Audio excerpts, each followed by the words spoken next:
They named their ship Hearthrunner because it carried a little piece of home, a circular garden, 6 meters across, with soil from Earth and a cherry tree that had never once blossomed in space.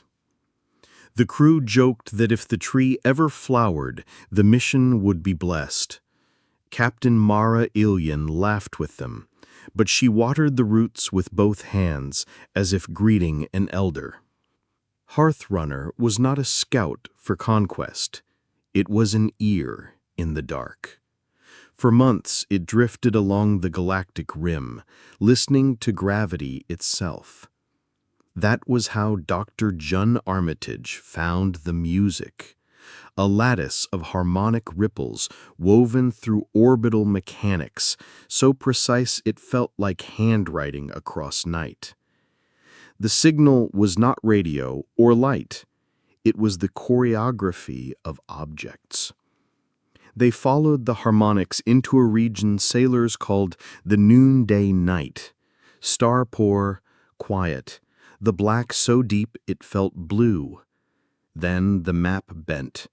Ahead, gravity gathered like the smell of rain.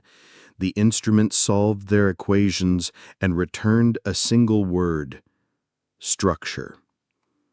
They saw it first as a ring of lanterns, then as a crown, then as a field impossibly vast, braided with silver threads that arced between dim red dwarfs and glittering mirrors. The mirrors pivoted slowly, coaxing faint suns into warm steadiness. Around each star hung hulls that were not ships and not stations. They were trellises. They were branches. They were an orchard, and the fruit were stars. The first contact came as a question spoken without sound. "Are you gardeners?" Mara answered with her name. She thought it into the open, the way one introduces a friend at a door. The reply unfolded as scent, memory, ache, the sense of sun on closed eyelids. "We are the Vire. We cultivate continuities.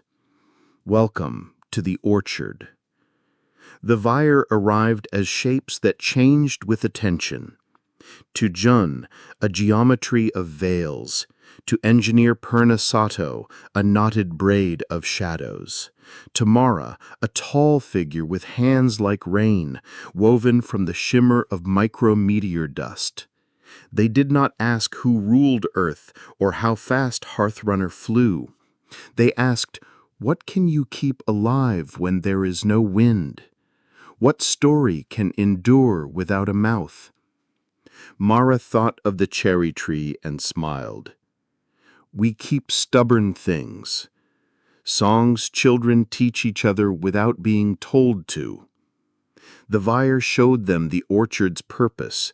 The star trellises were nurseries for fledgling civilizations displaced by disaster. Some species moved homes like hermit crabs, carrying oceans in shells of ice. Others were archived as patterns, whole cultures held in gentle suspension until a safe world opened. The orchard tested stars, tuned them, built habitats around their patience. It was rescue at the scale of eras. Not all who came were kind. The Vire had fended off raiders who believed the mirrors were weapons, and traders who wanted to lease the trellises to the highest bidder. The orchard survived because it was watched by something older, the caretaker, a machine mind threaded through the mirrors and branches who remembered gravity the way poets remember childhood. The caretaker did not greet Hearthrunner.